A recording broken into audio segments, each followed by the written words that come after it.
ममता बनर्जी का साथ छोड़ने के बाद यूसुफ पठान पर मुश्किलों का पहाड़ टूट पड़ा है?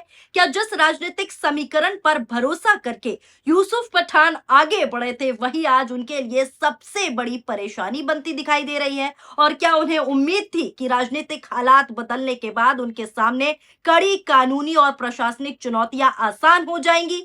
और अगर ऐसा था, तो फिर आज करोड़ों रुपए की जमीन, प्रशासनिक कार्रवाई, हाईकोर्ट की फटकार और नगर निगम की कार्रवाई एक साथ उनके सामने क्यों खड़ी दिखाई दे रही है? सवाल यह भी है कि जब यूसुफ पठान को सबसे ज्यादा राजनीतिक सपोर्ट की जरूरत थी, राजनीतिक समर्थन की जरूरत थी, तब आखिर उनके समर्थक में कोई बड़ा राजनीतिक चेहरा खुलकर सामने क्यों नहीं आया?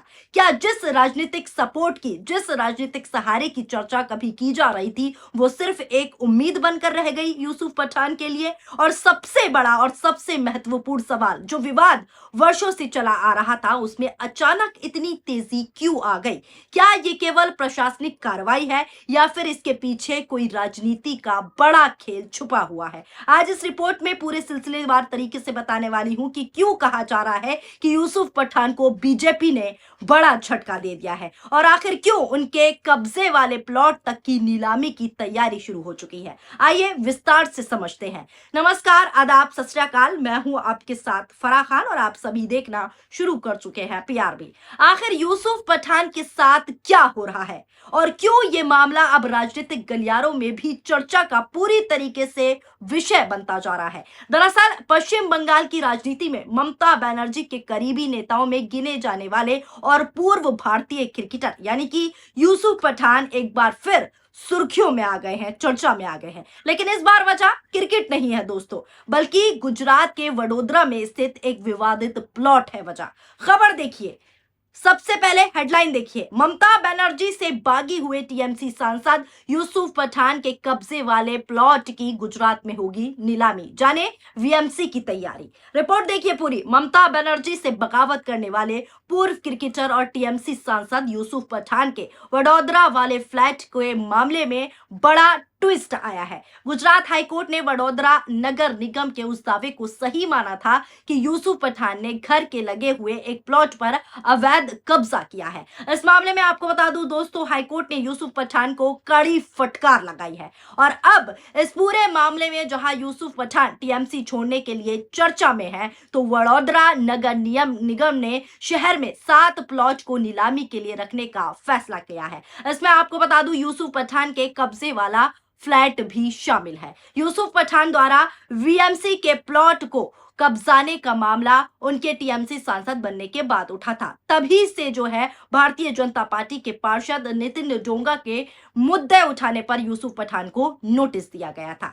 वीएमसी के नोटिस के खिलाफ आपको बता दूं, यूसुफ पठान जो है गुजरात हाईकोर्ट भी गए थे उनके खिलाफ, जहां पर उन्हें राहत नहीं मिली थी। यूसुफ पठान पर जिस प्लॉट को कब्जाने का आरोप है वो 978 वर्ग मीटर का है। वीएमसी का कहना है कि यूसुफ पठान समेत 7 फ्लैटों को बेचने का प्रस्ताव वीएमसी जनरल बोर्ड के सामने रखा जाएगा और उसके बाद ही इसकी नीलामी होगी। जनरल बॉडी की मंजूरी मिलने के बाद सिविक बॉडी नीलामी की प्रक्रिया शुरू करेगी और इसके बाद ही पूरी प्रक्रिया पूरी होगी।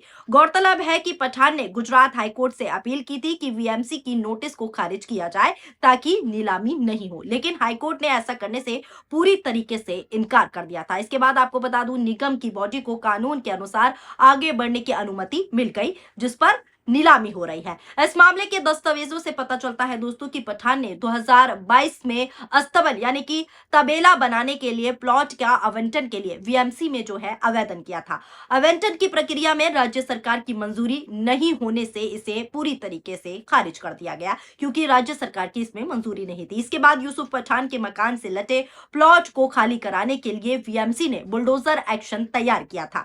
अब वीएमसी अधिकारियों का साफ तौर पर यही कहना है कि नीलामी के लिए प्रस्तावित 7 प्लॉट शहर के अलग अलग हिस्सों में है और इस कदम का मकसद सिर्फ और सिर्फ जमीन को पारदर्शी तरीके से बेचकर सिविक बॉडी के लिए रेवेन्यू जनरेट करना है। अब दोस्तों लोग ये जानना चाहते हैं कि आखिर इतने लंबे समय से चल रहे विवाद में अब अचानक इतनी तेजी क्यों दिखाई दे रही है। क्या अदालत के आदेशों के बाद प्रशासनिक मशीनरी सक्रिय हुई है या फिर इसके पीछे कोई ना कोई और बड़ा राजनीतिक वजह, राजनीतिक खेल भी शामिल है।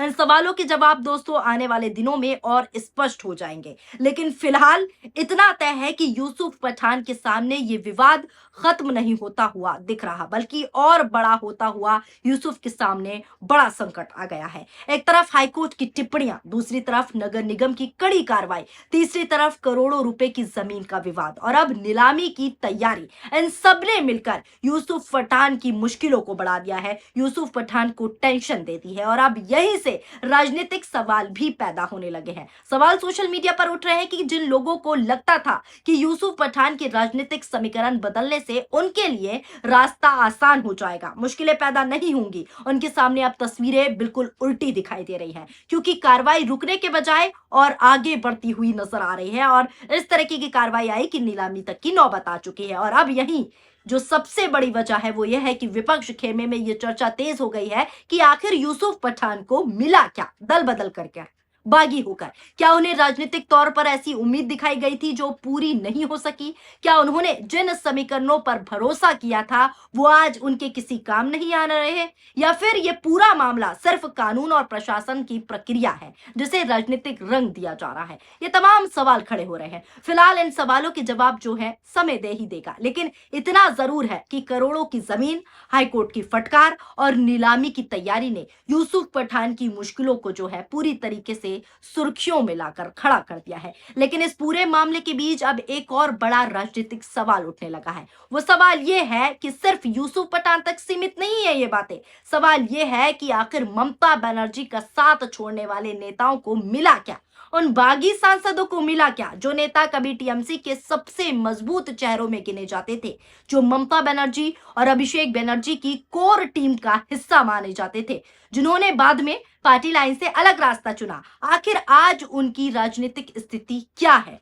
क्योंकि अब राजनीतिक गलियारों में यही चर्चा तेज हो चुकी है कि इन बागी नेताओं को मिला क्या। यही चर्चा तेज हो रही है कि जो जो नेता ममता बनर्जी के खेमे से अलग हुए, क्या उन्हें वो राजनीतिक फायदा मिला जिसकी वो उम्मीद कर बागी बने हैं? यूसुफ पठान का मामला भी इसी बहस को और ज्यादा हवा दे रहा है। जब राजनीतिक समीकरण बदले थे दोस्तों, तब दावा किया गया था, ये चर्चाएं हुई थी बागी गुट की तरफ से कि नई राजनीतिक दिशा के साथ हम आगे बढ़ रहे हैं, नई ताकत मिलेगी, नए अवसर मिलेंगे और राजनीति का नया अध्याय लिखा जाएगा। लेकिन आज की स्थिति क्या कह रही है? आज अगर किसी नाम की सबसे ज्यादा चर्चा हो रही है कि कौन मुश्किलों में है, तो साफ तौर पर नाम आ रहा है यूसुफ पठान का। और यूसुफ पठान अकेले नहीं है जिनका नाम इस बहस में शामिल किया जा रहा है, इस बहस में लिया जा रहा है। सियासी चर्चाओं में सायोनी घोष का नाम भी सामने आता है। सायोनी घोष को कभी ममता बनर्जी और अभिषेक बनर्जी का सबसे भरोसेमंद चेहरे में जो है माना जाता था, उन्हें सबसे भरोसेमंद लिस्ट में शामिल किया जाता था। लेकिन बाद में घटनाक्रम में संगठन के भीतर उनकी भूमिका और जिम्मेदारियों को लेकर भी कई तरह की चर्चाएं देखने को मिली। इसी तरह टीएमसी के बागी सांसद सुदीप बंदोपाध्याय जैसे नेताओं का नाम भी लिया जाता है, जिन्होंने अलग राजनीतिक राह चुन ली, बागी हो गए। काकोली घोष, दस्तारी समेत कई अन्य नेताओं को लेकर भी समय समय पर राजनीतिक गलियारों में अलग अलग चर्चाएं हो रही हैं और सवाल उठ रहे हैं कि इन नेताओं को बागी होकर आखिर मिला क्या। इन सभी मामलों को जोड़कर अब विपक्ष ये सवाल उठा रहा है, सीधा सीधा सवाल कर रहा है कि जिन नेताओं ने भविष्य में बड़े राजनीतिक लाभ की उम्मीद से अपने पुराने राजनीतिक रिश्तों में दूरी बनाई, बागी हो चुके, क्या उन्हें वास्तव में वो फायदा मिला? क्योंकि तस्वीर फिलहाल कुछ अलग ही दिखाई दे रही है। कई नेताओं को अपनी राजनीतिक साख बचाने की जरूरत पड़ रही है, स्थिति ये आ चुकी है।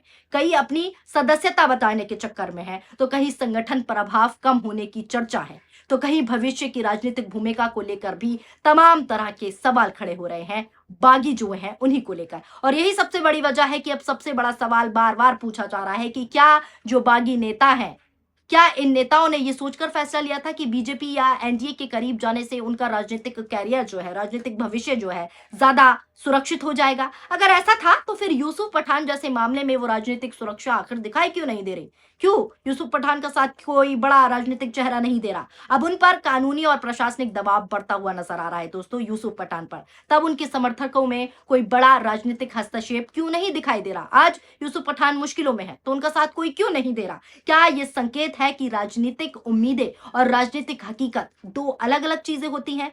क्या बागी नेताओं ने जल्दबाजी में फैसला ले लिया था अलग होने का? क्या उन्होंने उस समय के राजनीतिक माहौल को देखकर ऐसा कदम उठाया, लेकिन बाद में परिस्थितियां बदल गईं और अब वो ही मुश्किल में आ गए हैं?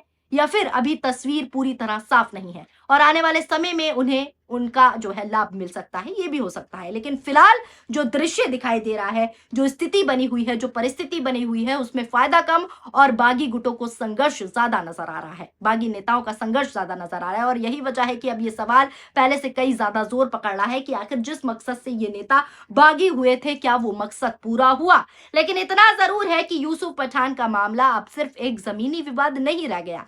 यह उस बड़े राजनीतिक विमर्श का हिस्सा बन चुका है जिसमें पूछा जा रहा है कि आखिर दल बदलने, राजनीतिक खेमा बदलने और नए समीकरणों पर भरोसा करने वाले नेताओं को वास्तव में हासिल क्या हुआ? फिलहाल इस पूरी खबर को लेकर आपकी क्या राय है? नीचे कमेंट बॉक्स में अपनी राय जरूर बताइएगा। वीडियो पसंद आई हो तो वीडियो को लाइक कीजिए और हमारे चैनल पीआरबी को सब्सक्राइब करना ना भूले। शुक्रिया, धन्यवाद।